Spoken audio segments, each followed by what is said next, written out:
জানিয়ে রাখি, ফের হাইকোর্টে ভর্ৎসনার মুখে ইডি। প্রতিনিধি অর্ণব এই মুহূর্তে আমাদের সঙ্গে রয়েছেন। অর্ণবের থেকে একটু জানবো, অর্ণব ঠিক কোন পরিপ্রেক্ষিতে ভর্ৎসনার মুখে পড়লো ইডি?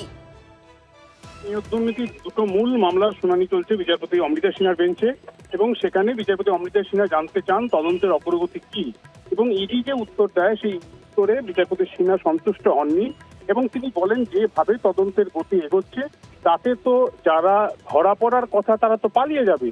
2019 সাল থেকে মামলা চলছে, বাকি কিছু আর কি পড়ে থাকবে। এখন 2024 সালে সবে ফেব্রুয়ারি মাস, তাহলে এই গতিতে যদি তদন্ত হয় তাহলে তো কেউই আর থাকবে না পড়ে, তারা পালিয়ে যাবে। এবং ইডির তরফে যদি জানানো হয় যে কিছুদিন আগেই বিচারপতি সিনহার নির্দেশেই ভয়েস স্যাম্পেল নেওয়া হয়েছে সুজয় কৃষ্ণ ভদ্রের, এবং সেটা দিল্লিতে পাঠানো হয়েছে, সেই রিপোর্ট আসা পর্যন্ত অপেক্ষা করা হচ্ছে।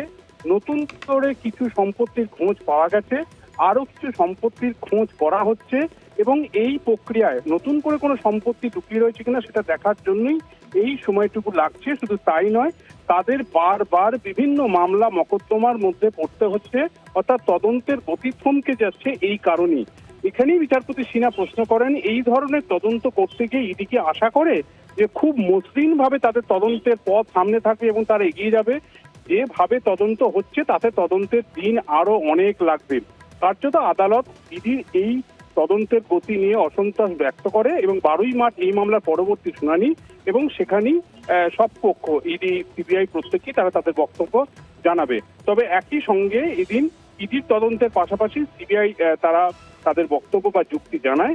তবে 94 জন যারা এই 2016 সালের নিয়োগ প্রক্রিয়া আউট অফ প্যানেল, অর্থাৎ 42,800 এই প্যানেলের বাইরে থেকে যাদের নিয়োগ করা হয়েছিল, সেই নিয়োগ একটা নতুন জায়গায় এসে দাঁড়ায়, এবং এই 94 জন প্যানেলের বাইরে নিয়োগ করা হলে সেই 94 জনের মার্কস কার কত ছিল সেটা জানানো হোক। তখনই বলা হয়, যেহেতু ডিভিশন বেঞ্চ, আমরা জানি বিচারপতি সৌমেন সেনের ডিভিশন বেঞ্চ প্যানেল প্রকাশ স্থগিতাদেশ দিয়েছিল, মামলাটি বর্তমানে বিচারপতি তপব্রত চক্রবর্তী ডিভিশন বেঞ্চে রয়েছে, এবং আজকেই বিচারপতি তপব্রত চক্রবর্তী আরো 2 সপ্তাহ প্যানেল প্রকাশের ওপর স্থগিতাদেশ দিয়েছে। এই অবস্থায় প্রাথমিক শিক্ষা পর্ষদ জানায়, যেহেতু ডিভিশন বেঞ্চ প্যানেল প্রকাশের ওপর স্থগিতাদেশ দিয়েছে, কাজেই ওই 94 জনের ব্যাপারে তথ্য দেওয়ার ক্ষেত্রে তাদের এখনই পরিষ্কারভাবে না রয়েছে, কারণ ডিভিশন বেঞ্চ বিষয়টি নিয়েছে, গ্রহণ করেছে, এবং এক্ষেত্রে মামলাকারী যারা রয়েছেন তাদের প্রত্যেককেই 94 জনের ব্যাপারে 7ই ডিসেম্বর পর্ষদ হলফনামা দিয়ে 94 জন অবৈধ বলে দাবি করেছিল, যাদের বাতিল ইতিমধ্যেই করেছে। অর্থাৎ এই ডেট 2014 থেকে 94 জনের অতিরিক্ত চাকরি হয়েছিল, যেটা বোর্ড সিদ্ধান্ত নিয়ে বাতিল করেছে, সেই 94 জনের ব্যাপারে হলফনামা দেওয়ার নির্দেশ দিয়েছে। কিন্তু সব মিলিয়ে মূল তদন্ত ইডি করছিল, এবং লিপস অ্যান্ড বাউন্ড সংক্রান্ত একাধিক তথ্য আদালত চায়। এর আগেও তো আমরা দেখেছি, হ্যাঁ অর্ণব, এর আগেও তো আমরা দেখেছি যে 25শে সেপ্টেম্বর হাইকোর্টের একাধিক প্রশ্নের মুখে পড়েছিলেন ইডির আধিকারিকরা। তখনও তো তারপরেও কিন্তু আমরা দেখেছিলাম ইডির যে তদন্তকারী অফিসার তাকেও বদল করা হয়েছিল, অর্থাৎ আধিকারিক বদল করা হয়েছিল, এবং আজ হাইকোর্টে ফের একবার ভর্ৎসনার মুখে ইডি। অর্ণব,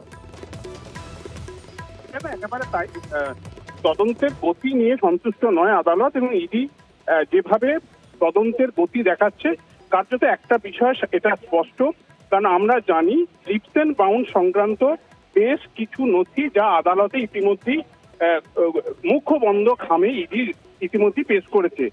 এই বিষয়টা, অর্থাৎ এই রিপোর্টটা লিপস অ্যান্ড বাউন্ড সংক্রান্ত কত সম্পত্তি, কতগুলো স্থাবর অস্থাবর সম্পত্তি, এই বিষয়টা শুধুমাত্র বিচারপতি এবং ইডি জানতে পারেন, কারণ বিচারপতির কাছে এটা পড়েছে, সেটা খুঁজে দেখতেও পারেন। কাজেই সেই নথিতে হয়তো এমন কিছু তথ্য রয়েছে যেটা বিচারপতি অমৃতা সিনহা মনে করছেন, সেটা প্রায় ডিসেম্বর মাস হয়ে গেল, জানুয়ারি মাস হয়ে গেল, এখনো পর্যন্ত তদন্তের যে গতি তারা সামনে নিয়ে আসছে সেটা আশাব্যঞ্জক নয়। তাই ইডি এই তদন্তের গতি বা তাদের এই মোমেন্টাম নিয়ে আজ প্রশ্ন বিচারপতি সিনহার, এবং ইডি জানিয়েছে নানা রকম মামলা মকদ্দমার কারণে তাদের বারবার সমস্যার মুখে পড়তে হচ্ছে, যদিও সেটা একটা আদালত আমল দেয়নি। 12ই মার্চ পরবর্তী শুনানি রয়েছে, সেখানে ইডিকে তদন্তের গতি নিয়ে সন্তুষ্ট করতে হবে, কারণ তারা নতুন করে সম্পত্তির খোঁজ করতে চাইছে, এবং সেই সম্পত্তি, নতুন কিছু সম্পত্তি যেগুলো বাজেয়াপ্ত করার প্রক্রিয়া তারা শুরু করতে বলে এদিন আদালতে জানিয়েছে। বেশ, আরো একবার আমাদের দর্শকদেরকে জানিয়ে রাখি, ফের হাইকোর্টে ভর্ৎসনার মুখে ইডি।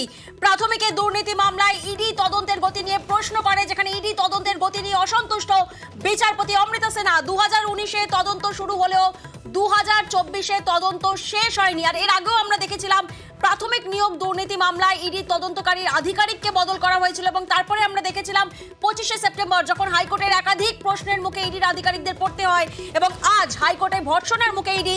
অর্ণব, তোমার থেকে জানতে চাইবো ঠিক কোন কোন প্রশ্নের মুখে পড়তে হয়েছিল ইডি আধিকারিক দলকে?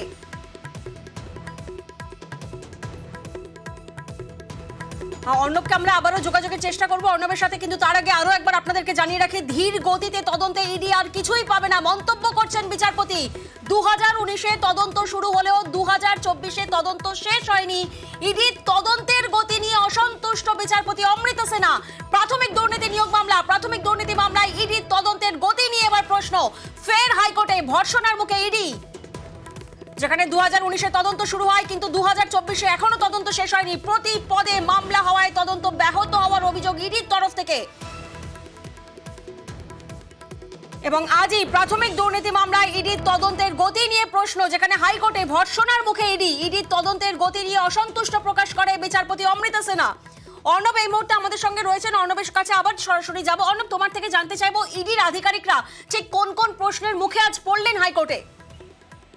দেখো, বিচারপতি অমৃতা সিনহা তিনি ইডির যে তদন্ত চলছে সেই তদন্তের যে গতি সেই গতি নিয়ে অসন্তোষ প্রকাশ করেন ভরা এজলাসের মধ্যেই।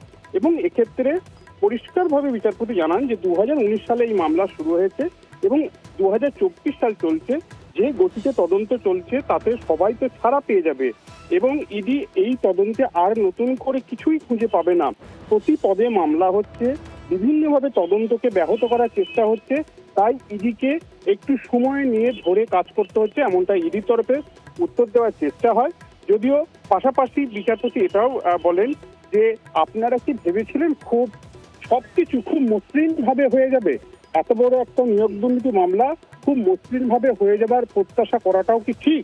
এবং কার্যত ইডি যে রিপোর্ট আদালতে সাবমিট করেছিল এবং সেই রিপোর্ট সাবমিট করার পর, অর্থাৎ আমরা জানি লিপস এন্ড বাউন্ড সংক্রান্ত প্রাথমিক নিয়োগ দুর্নীতি মামলায় তদন্তে ইডি একটি রিপোর্ট দেয় এবং সেই রিপোর্ট মুখবন্ধ খামে জমা দেওয়া হয় এবং তারপর প্রায় 1 মাসের বেশি সময় অতিক্রান্ত হয়েছে। কিন্তু এই সময়কালের মধ্যে তদন্তকারী সংস্থা ইডির যে অগ্রগতি দেখানো উচিত ছিল সেই অগ্রগতি তারা যে দেখাতে পারেনি তা এদিন বিচারপতি অমৃতা সিনহার প্রশ্ন এবং ইডির উদ্দেশ্যে করা মন্তব্যে একেবারে স্পষ্ট হয়ে গেছে। তাহলে কি ইডি এই তদন্তে কোথায় একটা ধীরগতি নিয়ে এগোতে চাইছে? যদি ইডির তরফে যুক্তি দেওয়া হয়, যেহেতু ভয়েস স্যাম্পেল সুজয় কৃষ্ণ ভট্টের ইতিমধ্যে গ্রহণ করা হয়েছে এবং তার রিপোর্ট অ্যাওয়েটিং, অর্থাৎ দিল্লিতে সেই রিপোর্টের জন্য পাঠানো হয়েছে, সেই রিপোর্ট এখনো আসেনি, সেই ভয়েস স্যাম্পেলের ওপরও এই তদন্তের গতির অনেকটা অংশ নির্ভর করছে। এই অবস্থায় যেহেতু ওই ভয়েস স্যাম্পেলের রিপোর্ট আসেনি, নতুন করে কিছু প্রপার্টির হদিস ইডি করতে পেরেছে, আরো কিছু প্রপার্টি রয়েছে কিনা সে বিষয়ে তারা তথ্য তলাশ চালাচ্ছে, তাই তাদের সময় কিছুটা লাগছে।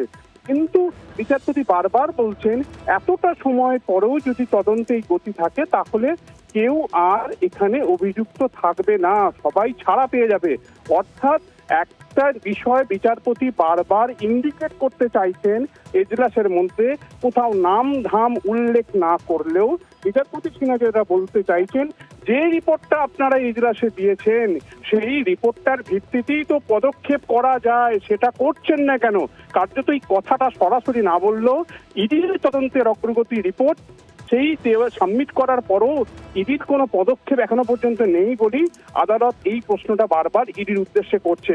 অর্থাৎ এমন কিছু তথ্য রয়েছে যে তথ্যটা সব পক্ষের জন্য ওপেন করা হয়নি, একেবারে কনফিডেন্সিয়াল, গোপনীয়ভাবে মুখবন্ধ খামে সেটা ইজলাসের মধ্যেই রয়েছে। কাজে ওই রিপোর্টের মধ্যে এমন কিছু তথ্য রয়েছে, প্রাথমিক নিয়োগ দুর্নীতি মামলার, হতে পারে লিপস এন্ড বাউন্ড সংক্রান্ত কিছু মামলার তথ্য রয়েছে, যে তথ্যতে ইডি পদক্ষেপ করতে পারত কিন্তু পদক্ষেপ করেনি কেন?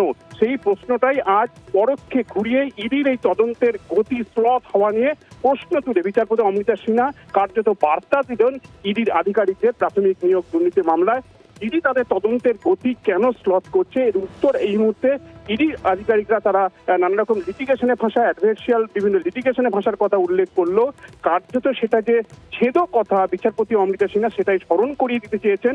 কারণ তারা যে রিপোর্ট দিয়েছে সেই রিপোর্টের ভিত্তিতেই, অন্তত আইনজীবীরা অনেকে বলছেন, যে রিপোর্ট তারা দিয়েছে সেই রিপোর্টের ভিত্তিতেই হয়তো পদক্ষেপ করা যেত, যে পদক্ষেপগুলো তারা করছে না, তাই হয়তো বিচারপতি অমৃতা সিনহা এমন মন্তব্য করলেন।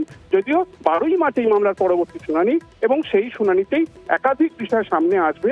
সেক্ষেত্রে প্যানেল প্রকাশ হবে কিনা সে বিষয়টা যেমন সামনে আসতে পারে। 2, ইডি এবং সিবিআই তদন্তের অগ্রগতি সর্বশেষ পরিস্থিতি সামনে আসতে পারে।